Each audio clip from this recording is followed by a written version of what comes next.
Olá pessoal, sejam bem-vindos a mais uma videoaula de biologia essa semana e excepcionalmente, espero que sim, estaremos aí ministrando aula para vocês no formato de videoaula, tá? Hoje nós vamos iniciar mais um conteúdo falando aí um pouco sobre os carboidratos e os lipídios, tá bem?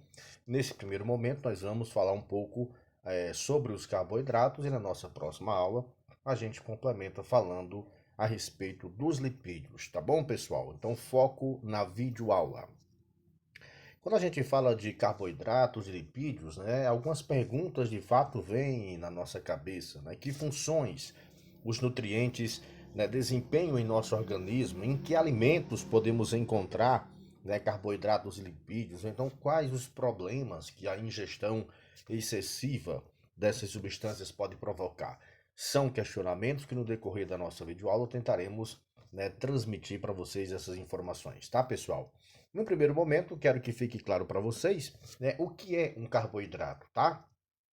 A gente falando de forma ampla, né, a gente pode dizer, pessoal, que carboidratos, eles são biomoléculas de grande importância biológica e elas vão formar, né, uma classe de biomoléculas mais abundante do nosso planeta, tá bem?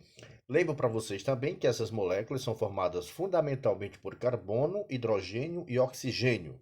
Daí a denominação de hidratos de carbono, tá bem? Valendo salientar para vocês que outros átomos podem estar presentes também em suas moléculas, como é o caso do nitrogênio, encontrado lá na quitina, tá? Que forma, por exemplo, pessoal, a quitina, o exoesqueleto dos artrópodes, tá bom? Passando adiante, onde é que nós vamos encontrar, né? O que são esses carboidratos, tá? Geralmente, pessoal, quando você ouve falar em carboidrato, vocês vão ouvir falar em energético, tá? Por quê, pessoal? Porque em sua maioria eles têm energia, contêm muita energia, né? E que de fato a gente necessita, né, para o bom funcionamento do nosso organismo, tá? Em sua maioria, eles são de origem vegetal, né? Por isso que eu apresento para vocês, por exemplo, aí onde é que a gente pode encontrar esses carboidratos. A gente pode encontrar carboidrato nos cereais, né? Como no trigo, na cevada, no centeio, no arroz, no milho, na aveia, tá? A gente pode encontrar cereais nas raízes, como apresento para vocês aí a mandioca, né? A cenoura, a beterraba, a batata doce, tá? Então vejam que é uma gama, né, de produtos de origem vegetal que a gente pode encontrar os carboidratos.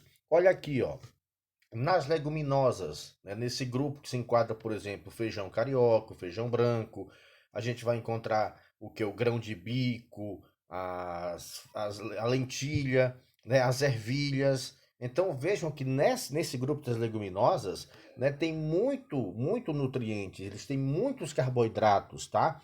E são alimentos que a gente tem contato diariamente na nossa mesa, né? Especialmente aí o feijão, tá? Outro grupo que a gente pode encontrar os carboidratos aí, né, nas frutas, né, banana, né, na melancia, na manga. Então, tudo aí a gente vai encontrar carboidrato, tá, pessoal? Lembro para vocês também, né, a função específica, né, desses carboidratos. Qual é a função que eles desempenham no nosso organismo, tá, pessoal? Olha, de início a gente diz para vocês que ele não vai atender ou representar especificamente uma função, tá? Desempenhar, na verdade. Ele, na verdade, apresenta várias funções, né, dentro do nosso organismo. Porém, ela vai ter uma função que é atribuída com mais frequência para os carboidratos, né, que é justamente o que eu vinha frisando, a do fornecimento de energia. Sendo possível destacar também que esses carboidratos, pessoal, eles vão atuar no nosso organismo como sinalizadores, tá? Ou seja, por que eles vão atuar como sinalizadores? Porque eles vão participar, né, da estrutura da parede celular, da estrutura do exoesqueleto, por exemplo, lá dos artrópodes, na formação dos ácidos nucleicos, no caso o DNA e o RNA. Então vejam como eles são de fato importantes aí para o nosso organismo. E são sinalizadores porque à medida em que o organismo não está completamente, né, vamos dizer assim, com um nível bom de carboidrato, a gente pode né, automaticamente vir a sofrer algo em relação à falta, à carência desses carboidratos no nosso organismo, tá? Outro ponto que a gente traz para vocês também é em relação a como é que a gente obtém essa energia, né? Como é que o organismo obtém energia, tá? Então a energia, ela é obtida, pessoal, pela oxidação desses alimentos que a gente ingere, né? E pode ser medida por calorias, né? A gente vê muito nos rótulos dos alimentos, né? Quantas calorias é que tem, né, cada nutriente dele, tá? Então, a gente obtém esses nutrientes a partir dos carboidratos, pessoal, justamente aí pela oxidação desses alimentos, tá?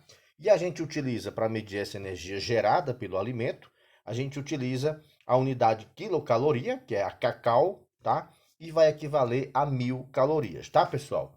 Eu apresento para vocês aí, né, o calorímetro, que é justamente o aparelho que faz essa medição da quantidade de calorias que um alimento, né, tem, traz, e aí essas informações, quando passadas, né, no processamento, aí vem para os rótulos que você vê aí, tá? Então, o calorímetro faz essa função, tá, pessoal? De fazer essa medição da quantidade de calorias, e aí vem todas essas informações nos rótulos aí dos alimentos, tá bom?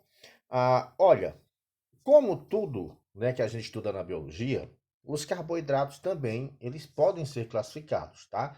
E aí a gente vai ser classificados em monossacarídeos, em disacarídeos e em polissacarídeos. Vamos observar cada um? Vamos lá. Os monossacarídeos, tá, pessoal? Que vem do grego monos, único, sácaron, açúcar, e eidos, semelhante, tá? Então, os monossacarídeos, ou açúcares simples, são os carboidratos de moléculas menores, né, que são quebrados pela digestão. Olha aqui, ó.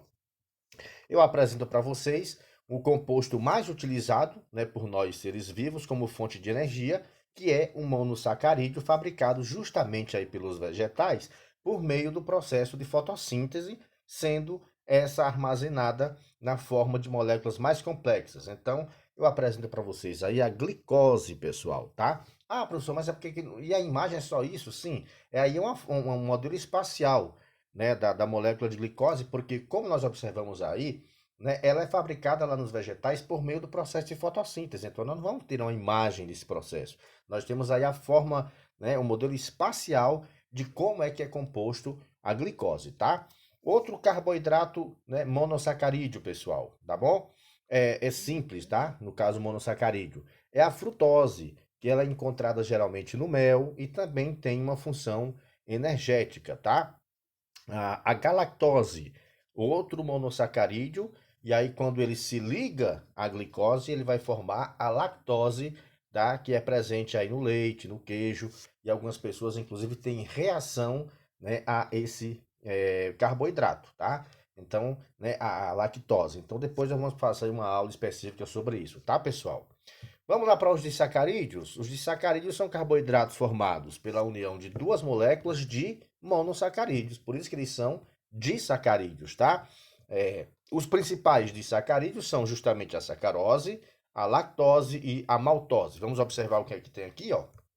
Sacarose, pessoal, é justamente o disacarídeo mais conhecido, também o mais doce. Trata-se justamente do que a gente chama de açúcar, né? O açúcar comum, tá? E aí ele é adicionado justamente a bebidas, doces, bolos. Aqui eu trago a fórmula para você e trago aí mostrando também os tipos de açúcar, tá? Então, quando você observar, por exemplo, aquele açúcar que tem na prateleira do comércio, que aí diz, vou comer aqui um pouquinho dele para aumentar minha glicose. Pessoal, não, nós estamos ingerindo sacarose, não é glicose, tá? Então, assim, o açúcar que a gente observa, na verdade, ele é uma sacarose, tá, pessoal? A lactose, tá? Ela é formada pela união da glicose e da galactose, tá? E ela é encontrada no leite e representa a principal fonte de energia para o bebê durante a alimentação. E depois eu falo para vocês, né, em outra aula, falando sobre essa questão da reação à lactose, tá? Então a gente tem também até os tipos diferentes em relação a isso, tá, pessoal? A maltose, pessoal, ela é formada pela união de duas glicoses e é produzida durante a germinação das sementes por digestão das reservas de um amido, ou seja, um polissacarídeo, tá? A maltose, é o principal componente do malte, que é usado na fabricação de cerveja, também de pães, doces, salgados e outros alimentos, tá? Olha aí como é parecido, tá? Parece a cevada, parece, né, com o trigo, mas aí é o malte, tá? E do malte é extraído justamente a maltose, tá ok, pessoal? Ah, nesse contexto geral, pessoal, né, para entender o que é um polissacarídeo, vamos nós. Nós vamos precisar entender e conhecer um termo usado lá na química, que é o polímero. O que são polímeros, tá? São substâncias formadas pela união de numerosas moléculas mais simples, ou seja, os monômeros. E assim, os polissacarídeos, eles são carboidratos de longas cadeias, por isso que são chamados de polímeros, tá? Constituídos pela reunião de muitos monossacarídeos, que são os monômeros, tá bom?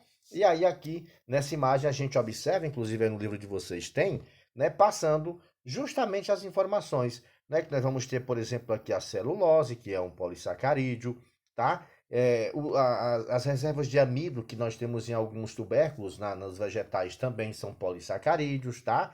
Algumas substâncias encontradas, inclusive, em animais, também têm polissacarídeos, tá, pessoal? Então, observem, o polissacarídeo é uma cadeia, uma reunião de monômeros. Beleza, pessoal? Então, por hoje é só. A gente lembra para vocês que a semente de uma vida de estudos transformam-se em frutos do sucesso, tá, pessoal? Muito obrigado e até a nossa próxima videoaula.